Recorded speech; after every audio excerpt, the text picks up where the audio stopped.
السلام عليكم ورحمة الله وأهلا بكم في فيديو جديد على قناتكم بلبل فوت. إن شاء الله تكونوا بخير. اليوم إن شاء الله باش نحكيو على لؤي بن فرحات وباش نحكيو على أخبار المنتخب التونسي واللاعبين الدوليين. قبل ما نديرو فيديو نتمنى الكل تصليوا على النبي صلى الله عليه وسلم. تنساوش تشتركوا في القناة وتفعلوا الجرس ويلا بينا. حسب صحيفة ديلي ميل الإنجليزية اختارت 50 موهبة ينتظر أن تتألق وتبرز في نهائيات كأس العالم المقبل. القائمة المعلنة ضمت المهاجم الدولي التونسي لؤي بن فرحات صاحب 19 سنة، لاعب نادي كارلس روه الألماني. ما يخفاش على حد لؤي بن فرحات واحد من أحسن اللاعبية وأحسن المواهب اللي ينتظر تألقها في المستقبل بالنسبة لمنتخبنا التونسي. وبالنسبة لي شخصيا لؤي الموسم هذا لعب 15 مباراة، قدر انه يساهم في 8 مساهمات تهديفية بالنسبة لفريقه. رغم انه تعرض للإصابة في الموسم هذا، يعني لو كان لعب الموسم من غير حتى إصابة كان ممكن أرقامه تتبدل كومبليتمون، أما مش مشكل، يعني مش من فراغ. تشوفوا أندية كبيرة كما فرانكفورت وكما البايرن وكما دورتموند مهتمين بخدمات اللاعب هذا. وإن شاء الله بالتوفيق ليه لؤي، وإن شاء الله يكون الموسم الجاي موجود في واحد من الأندية هذه في البوندسليغا ولا حتى في الليغ 1 الفرنسية. باهي خلينا نحكيو على خبر آخر. الجناح سامي جلال كرشود لعب أساسي لمدة 80 دقيقة وتحصل على تقييم 7.1 من 5 حسب سوفا سكور في مباراة فريقه فايبورغ، واللي كان انهزم فيها في الدقائق الأخيرة ضد فريق ضد فريق بروندبي في البطولة الدنماركية. يعني رغم الخسارة سامي جلال تحصل على تقييم يعتبر باهي، 7.1. لاعب قوي فنيا وبدنيا، ونتمنى أن يحسم الاتحاد التونسي لكرة القدم هذا الملف في القريب العاجل. سامي جلال عنده 3 جنسيات رياضية، عنده جنسية تونسية وجنسية دنماركية وجنسية مغربية. يعني فما مواجهة كبيرة. نتصور الجامعة التونسية باش تهتم بالملاعب هذا بعد كأس العالم، بحكم توا نتصور صحيح الملفات اللي موجودة تم غلقها، وباش نطرقوا الملف هذا إن شاء الله بعد المونديال. توا مازالوا تقريبا 50 يوم على كأس العالم. والحقيقة كأس العالم هذايا كما سمعتوا الناس الكل فما أخبار كونه إيران ماهيش باش تشارك في كأس العالم، وفما أخبار تقول إنه فما تحركات بإنه يتم استبدال إيران بإيطاليا في كأس العالم. وهي حقيقة فما برشا أخبار ما فيهاش حتى لوجيك. جملة استبدال إيران بإيطاليا في كأس العالم هذا برجولية اللي كانت صارت الحكاية هذيا باش تضرب. يعني نحكيو على الفيفا في مهب الريح لو كانت تصير الحكاية هذيا. بالنسبة لمنتخبنا توا عندنا معسكر جاي باش يكون في شهر جوان إن شاء الله، باش نخوضوا فيه 2 مباريات ودية. مباراة باش تكون ضد منتخب بلجيكا. منتخب بلجيكا منتخب مصنف، منتخب قوي، عندهم لاعبين يلعبوا في أكبر الدوريات الأوروبية، يعني باش تكون مواجهة كبيرة برشا بالنسبة لينا. المنتخب الثاني اللي باش نلعبوا ضده هو منتخب النمسا، ومنتخب النمسا كيف ماهوش منتخب سهل، منتخب أوروبي ومنتخب قوي عنده زادة كيف برشا أسماء تلعب في أندية كبيرة.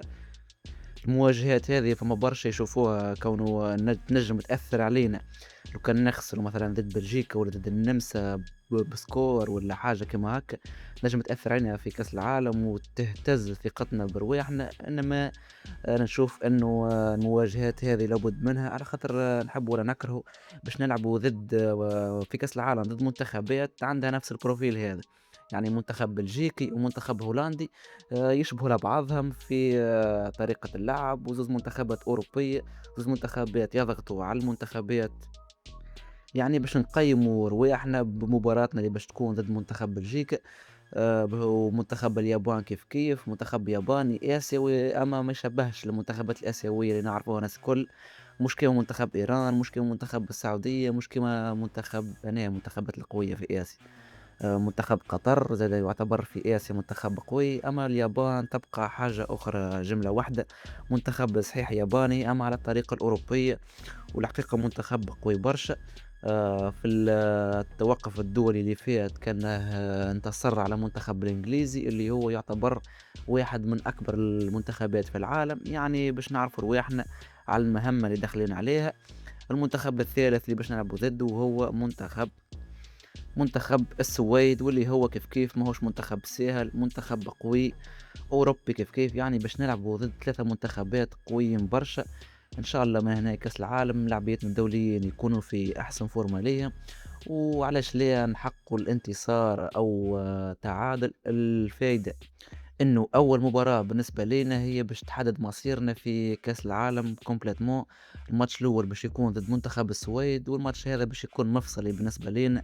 في حال تعادلنا أو انتصارنا باش تكون حظوظنا أكثر في الترشح، وفي حال هزيمتنا الحقيقة حظوظنا باش تضمحل كومبليتمون. خاطر المواجهتين اللي باش يكونوا بعدهم مواجهة ضد منتخب هولندا باش تكون آخر مواجهة، وفيما بيناتهم باش تكون مواجهة ضد منتخب ياباني زادا منتخب قوي. كما تعرفوا الناس الكل يعني كأس العالم الجاي فيه 48 منتخب، وفيه أفضل ثوالث، وهذه حاجة باهية برشا. الحقيقة الأخبار المدة الأخرانية أو الوضعيات وضعية أغلب اللاعبين الدوليين ركائز المنتخب الحقيقة ماهيش باهية برشا. مركز حراسة المرمى فما غموض كبير، ما نعرفوش صبري اللموشي باش يستعمل شكون كأساسي. ممكن باش يكون بشير بن سعيد، فما اللي يقول لك الشامخ ينجم يكون أساسي. والحقيقة فما برشا آراء وكلهم الحقيقة مستواهم قريب لبعض، وما تنجمش ما فماش حارس منهم فارق على الحراس الآخرين يعني بحاجة كبيرة. الكلهم يلعبوا في نفس المستوى، والكلهم البطولة التونسية. في الدفاع كيف نجمو نقولوا خط الدفاع هو الخط الأكثر جاهزية. منتصر الطالبي واحد من أحسن ملاعبيتنا، واحد من أحسن ملاعبية في الدوري الفرنسي الليغ 1. كيف عمر رقيق واللي اكتشفناه في المعسكر اللي فات، وإن شاء الله باش يكون موجود في المعسكر الجاي، وعلاش لا حتى في كأس العالم. زاد مدافع باهي آدم معروس كيف يقدم في مستويات باهية في تركيا مع فريق قاسم باشا.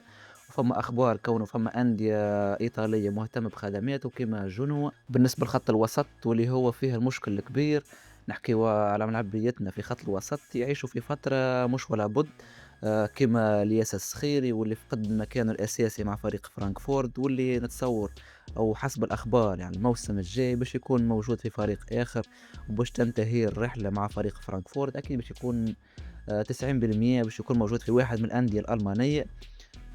كيف نجمو نحكيو على حنبعل المجبري تعرض للإصابة والتو مازال ما رجعش مع فريق بيرلي في البريمير ليج. ووضعية بيرلي أصلا فريقه كان هبط للتشامبيونشيب، يعني نحكيو على وضعية صعيبة. حتى ولو كان يرجع دوافع دوافع فرق دوافع فريق بيرلي في الجولات الأخرانية من البريمير ليج أكيد يعني باش تكون مضمحلة على الآخر. شكون آخر نحكيو على إسماعيل الغربي زاد كيف الموسم هذا واحد من أتعس المواسم في تاريخ أي ملاعب يحب يحترف في أندية كبيرة. إسماعيل الغربي من شهر جانفي ما يشمش في التيران تقريب، يلعب في 10 دقائق وفي 15 دقيقة، وأغلبية المباريات لما يا إما ما يكونش موجود في القائمة، يا إما يكون موجود في القائمة ويكون موجود في دكة الاحتياط وما يخوش حتى دقيقة. وضعية صعيبة كيف أنيس بن سليمان يقدم في مستوى باهي مع فريق نرويج سيتي، إلا أنه في الفترة الأخرانية مساهمته التهديفية اختفت نوعًا ما. يعني أصلًا أنيس بن سليمان نجم نقولوا ما زال ما قدّمش المستوى اللي قدّم فيه مع فريق نرويج سيتي، مازال ما قدّموش مع المنتخب التونسي. شكون آخر في خط الوسط؟ راني خضيرة كيف مازال ما أثبتش وجوده وما أثبتش كفاءته في المعسكر اللي فات مع المنتخب التونسي. نحكيو على الأجنحة، أجنحة المنتخب الياس العاشوري رجع من الإصابة وفقد مكانه الأساسي ولا يلعب كبديل، ومساهمته التهديفية اختفت. سيباستيان تونكتي بعد العثرة اللي صارت وزوز مباريات اللي ما لعبهمش بعد ما رجع من المعسكر مع المنتخب، رجع يلعب كأساسي. والمباراة الأخرانية قدم فيها الحقيقة أداء باهي. نجمو نقولوا سيباستيان يعني على الأقل وضعيته تعتبر خير. سيف الله الطيف زاد لاعب متوسط نجم نقولوا. لياس سعد تعرض للإصابة ومشاركته في كأس العالم مشكوك فيها. يعني في المجمل الأوضاع ما تبشرش في الوقت الحالي. إن شاء الله ملاعبيتنا الدوليين يختموا الموسم نتاعهم بأحسن طريقة ممكنة، باش هكاك يعني نوصلوا لكأس العالم ويكونوا في أحسن جاهزية ليهم. المهم هذا كان فيديو اليوم، نلقاو الفيديو الجاي. متنسوش تعطونا رايكم في المواضيع اللي حكينا عليهم، ونلقاو الفيديو الجاي إن شاء الله. وسلام.